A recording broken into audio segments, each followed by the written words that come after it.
ક્યારેક તો આવો વાડીએ ગાંજો પીવા.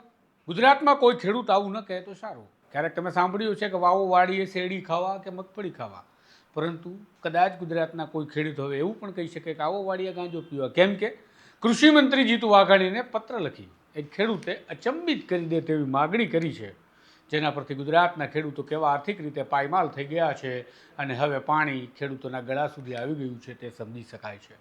એ ખેડૂત સાથે મેં જ્યારે ટેલિફોનિક ચર્ચા કરી ત્યારે તેમણે જે વાત કરી તેમાં તમે રીતસર આક્રોશ અને ગુસ્સા સાથે સરકારના ગાલે તમાચો સ્પષ્ટ રીતે જોઈ શકો છો.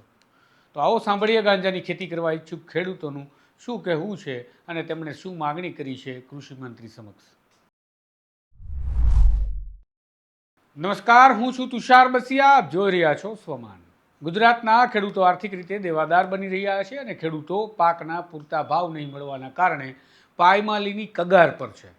આવી વાતો જ્યારે તમે સાંભળો છો ત્યારે તમને લાગતું હશે કે આ તો વિપક્ષના આરોપ છે, પરંતુ અમરેલી જિલ્લાના જાફરાબાદના ટીંબી ગામના ખેડૂત ઘનશ્યામભાઈ ભાલાળાની વાત સાંભળી તમને લાગશે કે નહીં, ખરેખર હવે ખેડૂતો ગળા સુધી પાણી આવી ગયું હોય એવા પરેશાન છે.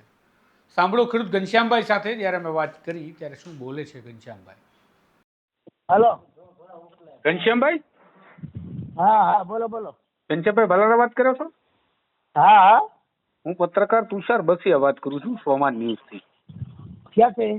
અમદાવાદથી સ્વમાન ન્યૂઝ પત્રકાર તુષાર બસિયા. હા હા હા, બોલો બોલો. હા, સમજાય. મારે ઘનશ્યામભાઈ એ જાણવું હતું કે તમે કૃષિ મંત્રી જીતુ વાઘાણીને કોઈ પત્ર લખીને વાડીમાં ગાંજો વાવવા પરમિટ મેળવવાનું પેલું કર્યું છે? હા હા, પમદી લખો ને પત્ર.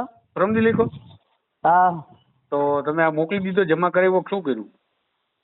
મોકલી દીધો છે, હજી કઈ નો જવાબ આવ્યો નથી. શેમાં મોકલો? પત્રકારોનો ફોન આવે છે, બરોબર. હા હા. કારણ કે ખેત પેદાશોના ભાવ નથી ને માર્કેટ ભાવ બધા ખાતર દવા બિયર ના ભાવ બધા ડબલ થયા. અત્યારે ગામડે ઘઉં પોષણક્ષમ ભાવ નથી. ઘઉં, તુવેર, બાજરીના ભાવ બધા ગઈ સાલ કરતા રીવીસ આવ્યા છે. અત્યારે ખેડૂતોને વાવવાનું શું? તો ગાંજો જ કેમ તમને પૂછ્યું એમ? હવે એમાં તો બધા ગાંજામ પકડાય ને એમાં ડબલ પૈસા થાય તો એ વાવીએ, બીજું તો શું કરીએ? બીજું તો કઈ અમારી વાત વધવું તો જોઈએ કે નહીં ભાઈ? સાચી વાત છે. બરોબર છે. તો પછી એમને આ ગાંજો માનો કે પરમિટ માટે તમે પ્રયત્ન કર્યો, તમને એવો વિચાર આવ્યો ગાંજો લઈને વેચવા ક્યાં જવું? એ તો આપણને સરકાર કહે ને કે પરમિટ આપશે તો કઈ રીતે વાવવો, કઈ રીતે નહીં વાવવાનો, એ તો એ સલાહ દે ને. એ કઈ તમારે મને સલાહ દેવાની જરૂર નથી.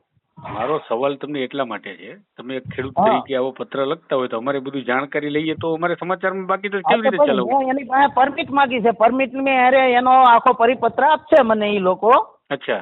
કે ભાઈ તમે વાવેતર થી માંડીને, મેં એમાં ઉલ્લેખ કરેલો છે, વાવેતર થી માંડીને વેચાણ સુધી હું તમારા નીતિ નિયમનું પાલન કરીશ. અચ્છા. બરોબર. સરસ સરસ. એટલે કદાચ મને પરમિટ આપશે એટલે હું એની પાસે જાણી જોઈશ કે આ કઈ રીતે વાવવું ને ક્યાં વેચાણ કરવું ને આમાં મારું નફા ધોરણ શું રહેશે. અચ્છા. બરોબર. બાકી ધન ધાન્ય આ તે બધું ઉગાડીએ છીએ, એમાં અમને કઈ પોષણ સંભાવ નથી. બરાબર. એ તો અમે 25 વર્ષથી વાવીએ છીએ ને આ વર્ષે અમને કઈ વધતું નથી. ઘનશ્યામભાઈ, તમે કોઈ પાર્ટી સાથે જોડાયેલા છો કે કેમ? ના ના, કોઈ પાર્ટી સાથે નથી. આપ કોંગ્રેસ કે ભાજપ કોઈ હારે નથી. અચ્છા. ખેડૂત તરીકે જ છે ભાઈ. ઘનશ્યામભાઈ, છેલ્લો સવાલ, આ તમારું જે મેં વાતચીત કરી એનો રેકોર્ડિંગ હું અમારા સમાચારમાં યુઝ કરી શકું ખરા? હા, કરી શકો, બધી જગ્યાએ કરી શકો તમ તારે. બરોબર. ઓકે ઘનશ્યામ, બસ તમારે પરમિશન લેવી પડે ને. અમારે મુખ્ય પ્રશ્ન જે છે કે ખેત પેદાશોના ભાવ નથી. બરોબર છે. અત્યારે ભંગારના ભાવમાં ઘઉં મળે છે, બાજરી મળે છે, તુવાર મળે છે, ચણા મળે છે અને સરકારનો ટેકાનો ભાવ બહાર પડ્યો છે. એ હવે ટેકો મહિના દિવસ પછી શરૂ થાય ત્યાં તો ખેડૂતોને પાકનો નાશ થઈ જાય એમ છે. બધું ખરેથી બધું વેચાઈ જાય છે. કારણ કે પાક આવે એ પછી 2 મહિને શરૂ કરે કોના ખેડૂતોને ઘરમાં પાક રહે? સમજી ગયો. તો અત્યારે ભાગીદાર હોય, મજૂર હોય, થ્રેસર વાળા હોય, ટ્રેક્ટર વાળા હોય, એને પૈસા ક્યાંથી આપવાના ભાઈ? બરોબર છે. સમજી ઠીક છે. એટલે હવે સરકાર નો આપે તો બીજા કોની પાસે લેવા જવાની? આ રજૂઆત કોની પાસે કરવાની? સાચી વાત છે. કારણ કે ખેડૂતોની પરિસ્થિતિ એવી છે, હવે પોતાના બાળકો ભણે એવી પરિસ્થિતિ નથી ને આવતી પેઢી કોઈ ખેતી કરવા તૈયાર નથી. બરાબર છે. બરોબર છે. એટલે હવે પછી પત્ર લખ્યા સિવાય સરકારમાં છૂટકો નથી. સરકારને હવે જે કરવું એ કરે. કા પરમિટ આપે, કા અમારા ભાવ આપે. તમે 16 તારીખે લખ્યો ને ઘનશ્યામભાઈ પત્ર? 16 તારીખે લખ્યો. અચ્છા, ઓકે, ઠીક છે, 16 તારીખે લખ્યો. ઠીક છે, બસ એ કન્ફર્મ બરોબર કરવા છે. કોલ કર્યો છે આપણે. તમે તારે સરકાર સુધી આપણી વાત પહોંચાડો. જી જી, ચોક્કસથી ભાઈ, એ હા. Thank you. હા. તો તમે સાંભળ્યું તેમ ઘનશ્યામભાઈ પાકના ભાવ નથી મળતા તેનાથી કંટાળી હવે ગાંજાની ખેતી તરફ વળવાનો વિચાર કરી રહ્યા છે, પરંતુ તેઓ કાયદેસર મંજૂરીની રાહમાં બેઠા છે. વાસ્તવિકતા છે કે ગાંજો ભલે મળતો હોય પરંતુ તે ગેરકાયદેસર છે અને તેના માટે આકરામાં આકરી સજાઓ આ દેશ અને રાજ્યમાં અમલી છે.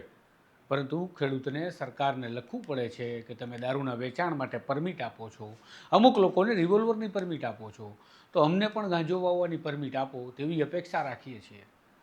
આ એક પ્રકારનો વ્યંગ પણ છે, ખેડૂતનો સરકારના ગાલે તમાચો પણ છે, અને સાથે જ ખેડૂત કહે પણ છે કે જો ગાંજા વાવવાની તમે અમને પરમિશન આપશો તો અમે બાંહેધરી આપીએ છીએ કે જો ગાંજો વાવવાની પરમિટ મળશે તો તેના તમામ સરકારી જે નિયમો અનુસાર વેચાણના નિયમો છે તેનું પણ પાલન કરીશું. તમને શું લાગે છે, ખેડૂતોને ગાંજાના વાવેતરની મંજૂરી મળવી જોઈએ કે નહીં? જવાબ કમેન્ટમાં જરૂરથી આપજો. નમસ્કાર.